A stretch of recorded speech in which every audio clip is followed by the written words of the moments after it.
La palabra abundante aparece muchas veces en la Biblia. Abundante, abundancia, abundantemente. Este estudio va a ser casi pura lectura bíblica. Vamos leyendo uh, textos que hablan de abundante, abundar, abundancia, abundantemente. Las bendiciones de Dios son abundantes, no son mediocres. Dice Cristo en Juan 10:10, he venido para que tengan vida y para que la tengan en abundancia.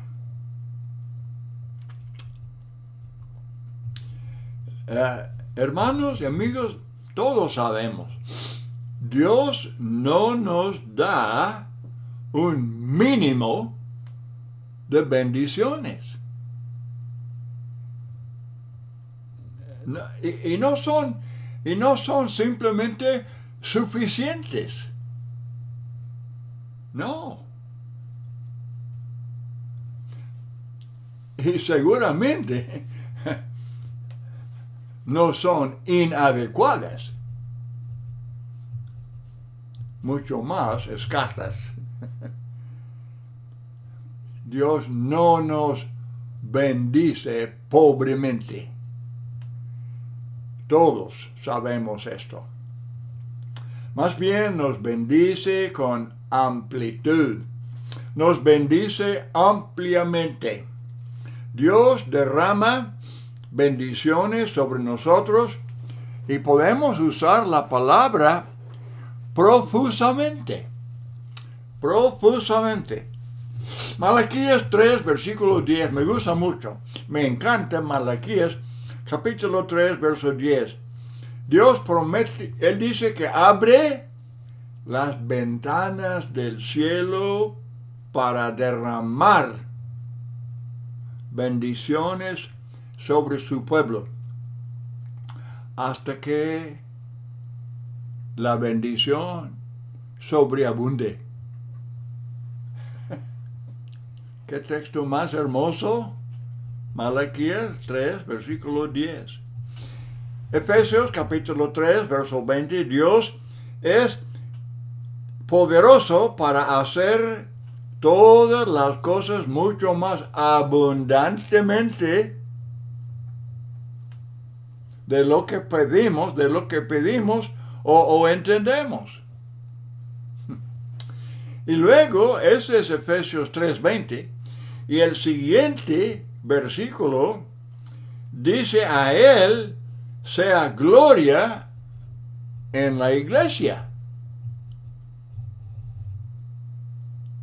Pero desde luego, esto requiere que el servicio de la iglesia sea con abundancia.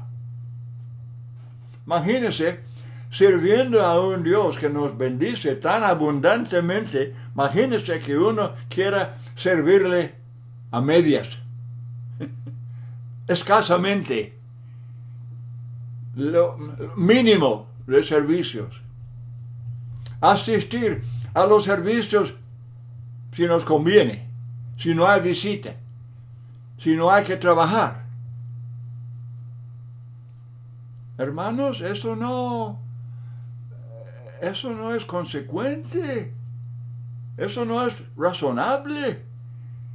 Dios nos bendice en todo, material y espiritualmente nos bendice abundantemente. Es completamente razonable de que nuestro servicio a Dios sea con abundancia. Tito capítulo 3, versos 5 y 6, el Espíritu Santo, el cual derramó en nosotros abundantemente.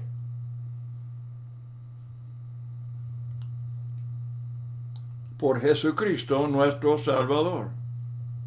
Desde luego el Espíritu Santo, Él obra y bendice a través de su palabra, como Efesios 6:15 habla de la espada del Espíritu, que es la palabra de Dios. Santiago 1:5, si alguno de vosotros tiene falta de sabiduría, pídala a Dios. Pedirla a Dios. Como pedimos el pan de cada día.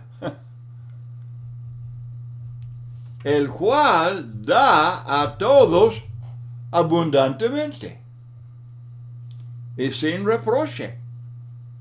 Y le será dada. Y la necesitamos, hermanos. Necesitamos la sabiduría para aplicar la palabra de Dios en nuestra vida, en la iglesia, en la obra.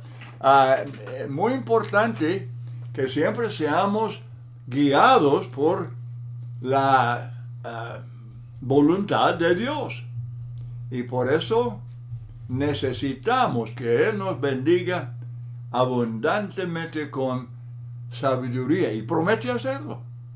Promete hacerlo. Dice, pídala. Pídala. Y le será dada. Deuteronomio capítulo 30, verso 8, pondrás por obra todos sus mandamientos que yo te ordeno hoy, y te hará Jehová tu Dios abundar en toda obra de tus manos. Pondrás por obra todos sus mandamientos, y Dios hará abundar en toda obra de tus manos. Es promesa de Dios. Y desde luego Él cumple. Así es que si nosotros le servimos así, de esa manera, con todo el corazón, con ánimo, con entusiasmo, y no a medias, no con indiferencia, no con tibieza, sino de lleno, entonces Él promete bendecirnos profusamente.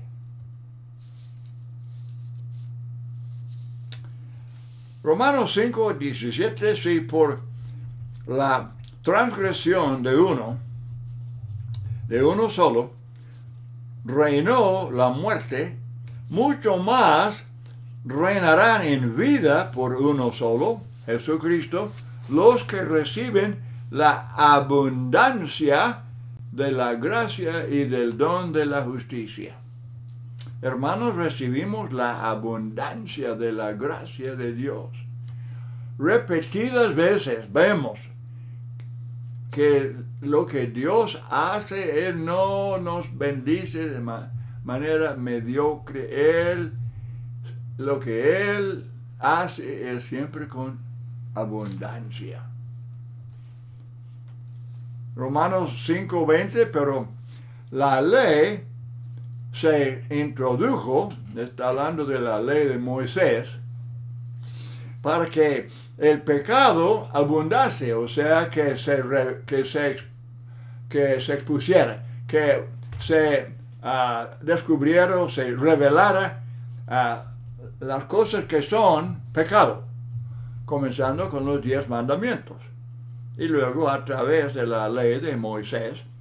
Entonces Pablo está diciendo que para que el pecado abundase, o sea, que ya se diera cuenta de la multitud de pecados que los hombres cometían, ¿verdad? Mas cuando el pecado abundó, escuche bien, cuando el pecado abundó, sobreabundó la gracia. Es decir, la eficacia de la cruz de Cristo. El mundo está lleno de toda clase de pecados, de rebelión, de toda clase de vicios.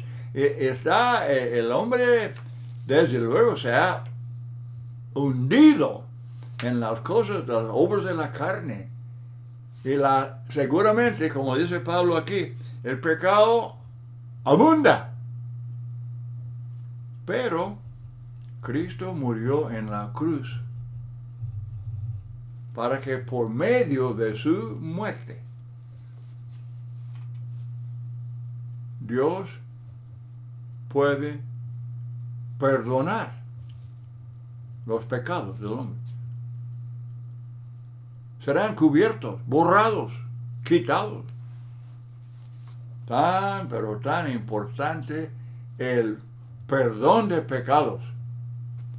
Porque la gracia de Dios sobreabunda, es más que adecuada. Con tal que el hombre se rinda a Dios con todo el corazón, amando a Dios, creyendo en Dios, temiendo a Dios, llegando a Dios con arrepentimiento sincero, confesando a Cristo, siendo bautizados para perdón de pecados. Hechos 2:38. La gracia sobreabunda.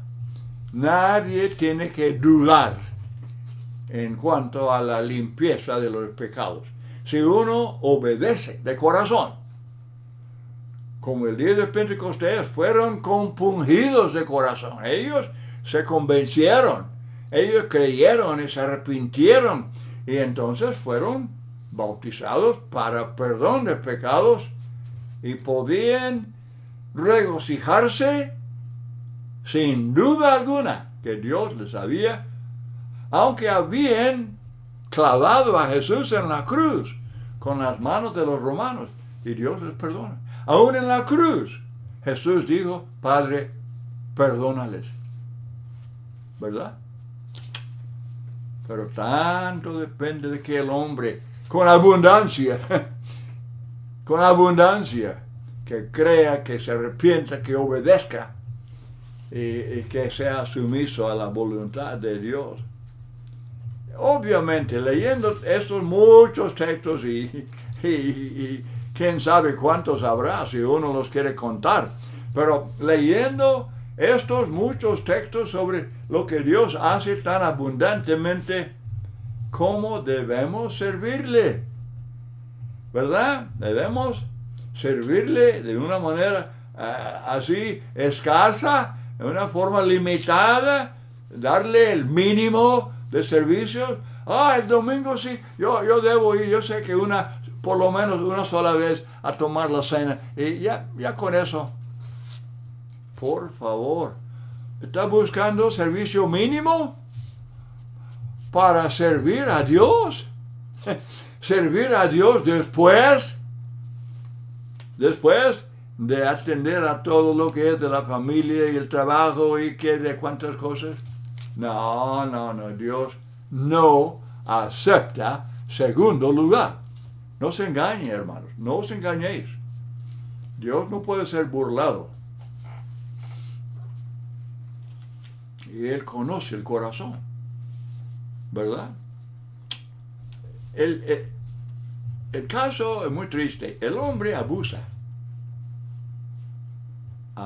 de las abundantes bendiciones de Dios. La Biblia habla. Por ejemplo, en Deuteronomio 28:47, dice Moisés, no serviste a Jehová tu Dios con alegría y con gozo de corazón cuando tenías la abundancia de todas las cosas. Jeremías 2:7, os introduje en tierra de abundancia, la tierra de Canaán, para que comieseis su fruto y su bien, pero entrasteis y contaminasteis mi tierra e hicisteis abominable mi heredad. ¡Qué ingratitud! ¡Qué ingratos!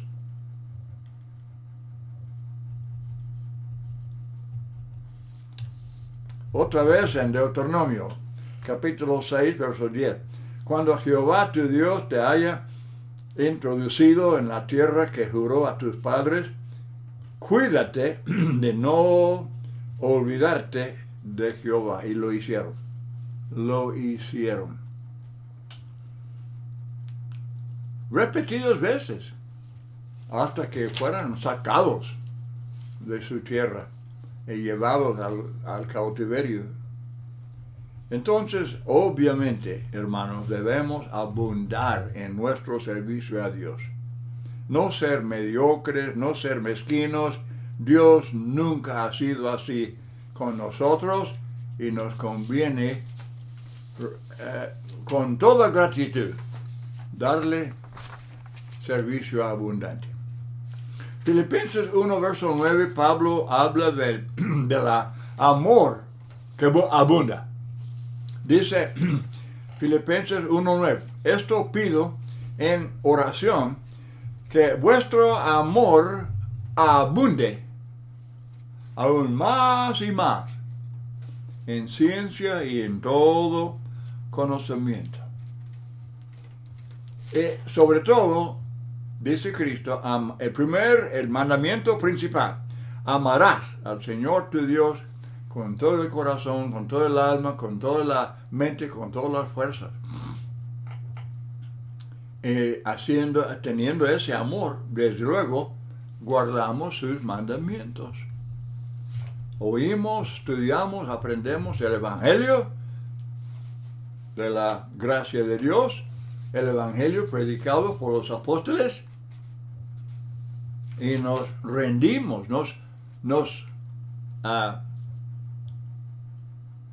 el hombre, oyendo, entendiendo, se somete a la voluntad de Dios porque lo ama. Ya cree en Dios, teme a Dios y le quiere obedecer. Quiere estar en el favor de Dios. Obedece sus mandamientos. Dice Cristo, si me amáis, guardad mis mandamientos. Obviamente. ¿Verdad? Y luego, amar. Juan, el apóstol Juan habla mucho de hablar a los hermanos.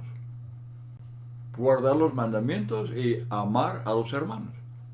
Y servirles no de labio, no de boca, sino de hecho. Y está hablando de ayudar a hermanos necesitados. Esto se enfatiza mucho en la carta de Juan y también por Pablo, escribiendo a los romanos y a los corintios. Entonces, el amor abunda. Y también el amor abunda para salvar, si es posible, trabajar para salvar almas. Dice Cristo que he venido para buscar y a salvar lo que se había perdido. Y esa es la tarea de nosotros. Debemos imitar a Cristo.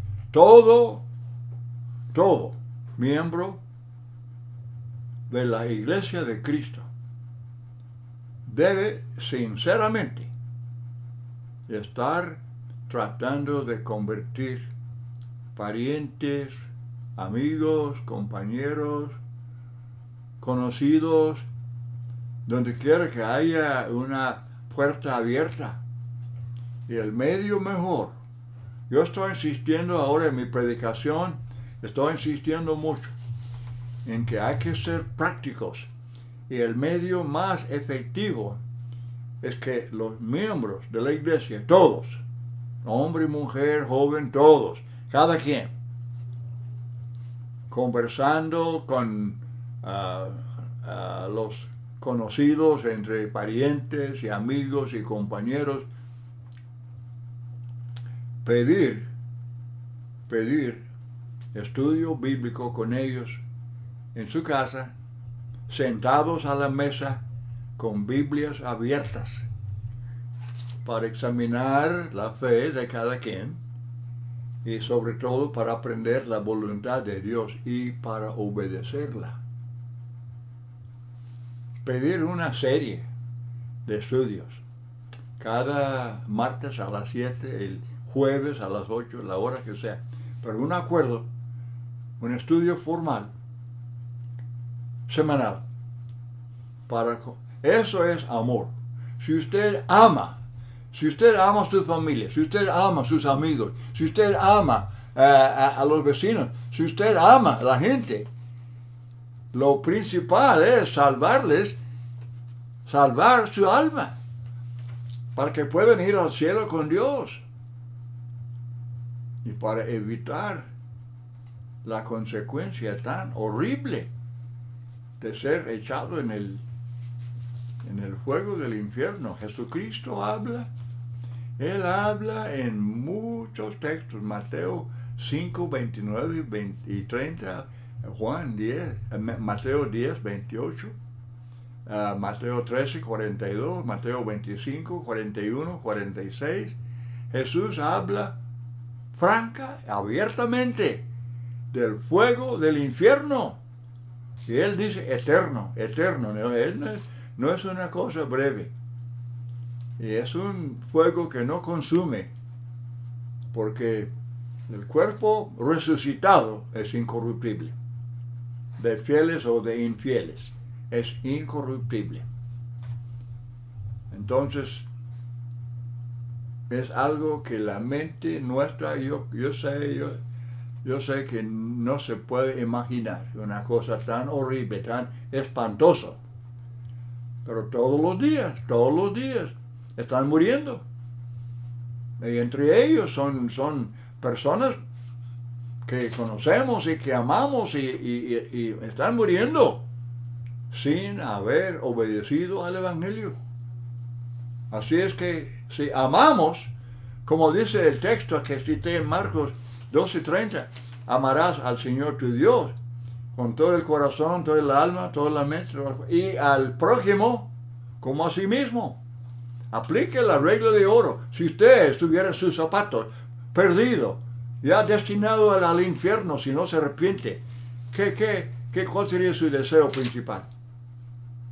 Pues debe ser de que ellos le enseñen, que le saquen del fuego. Dice Judas, arrebatarlos del fuego. Muy bien, si amamos. Entonces, esto es para mostrar el amor. Dice en Filipenses, ellos le habían mostrado el amor abundante al tener comunión con Pablo, Filipenses 1, 5, Filipenses 4, 15 al 18. Pero aún así, Pablo está diciendo que vuestro amor abunde más y más. Que abunde más y más. El amor, desde luego, no es ciego. Ha de ser guiado por el conocimiento espiritual, el conocimiento bíblico. Pero tiene que ver con el buen juicio y discernimiento para aprobar lo mejor. Pero debemos ayudar al prójimo, ayudar a los hermanos necesitados, de ayudar, sobre todo, ayudar a los que están sin Cristo, sin Dios, sin esperanza en el mundo. Y muchos están muriendo en esa condición. También Pablo habla mucho de abundar en cuanto a la ofrenda. Y hermanos en Cristo, esto es de suma importancia. Por ejemplo, Cristo dice en Mateo 25, en el juicio final, Él tendrá gente a su mano derecha y gente a su mano izquierda. Y la diferencia es que tuve hambre y me diste de comer. Tuve sed y me diste de beber. Estuve enfermo, encarcelado y viniste a mí. Señor, ¿cuándo? ¿Cuándo? Mis discípulos, los más pequeños, si les sirvieron en sus necesidades, me estaban sirviendo a mi persona.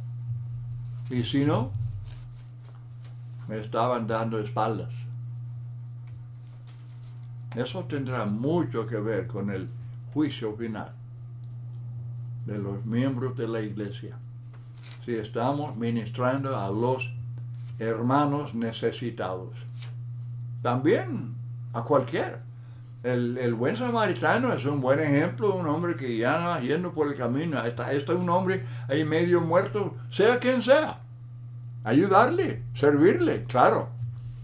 Pero la Biblia enseña que desde luego, dando primer lugar o preferencia a los hermanos, a los cristianos, a los hijos de Dios. Entonces, abundar en la ofrenda para poder enviar obreros a los campos del mundo y también para ayudar a los hermanos necesitados. Una cosa interesante en cuanto a la ofrenda. 1 Crónicas 29:16. Oh Jehová Dios nuestro, toda esta abundancia. Habían hecho ofrendas abundantes, ¿verdad? Para construir el templo. Y toda esta abundancia que hemos preparado para edificar casa a tu santo nombre, de tu mano es, y todo es tuyo. Todo lo que estamos ofrendando a Dios el domingo o cuando estamos sirviendo a los necesitados, es de Dios. Es tuyo, Señor. Aunque sea una cosa abundante, todo es tuyo. Estamos simplemente administrando. Dios nos prospera. Y de esa prosperidad, Él requiere que seamos responsables, dadivosos, generosos, llevando fruto, ¿verdad? Buenas obras, llevando fruto para la gloria de Dios. Dice Proverbios 3:9, honra a Jehová con tus bienes. Dice Pablo a Timoteo, capítulo 6 de la primera carta,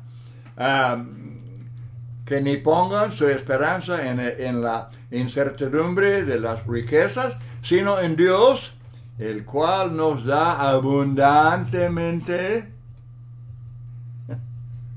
todas las cosas para que las disfrutemos. O sea, otra vez, pensando en cómo Dios nos bendice tan abundantemente, ¿cómo vamos a ofrendar con mezquindad? No. Seamos como los macedonios. Ellos ofrecían, la ofrenda de ellos, dice Pablo que era más allá de sus fuerzas. Y eran pobres. Pero ellos querían participar en esa obra de ayudar a los santos necesitados de Jerusalén. Y así debe ser. Siempre, hermanos, siempre habrá hermanos necesitados. Y hay que estar muy atentos, recordando que Dios nos ha bendecido tan ricamente en todo. ¿Cuántos textos que hemos leído? Y hay muchos más. No hemos leído todos los textos que hablan de la abundancia y cómo Dios nos bendice abundantemente. Hay muchos. Y debe haber igualmente textos o hechos en nuestra vida, ¿verdad? De cómo estamos sirviendo a Dios abundantemente en toda actividad que Él requiere. Estudio pero tan interesante y tan importante. La vida abundante. Y será vida abundante si estamos sirviendo a Dios con abundancia. Muchas gracias por su atención y que el Señor le bendiga.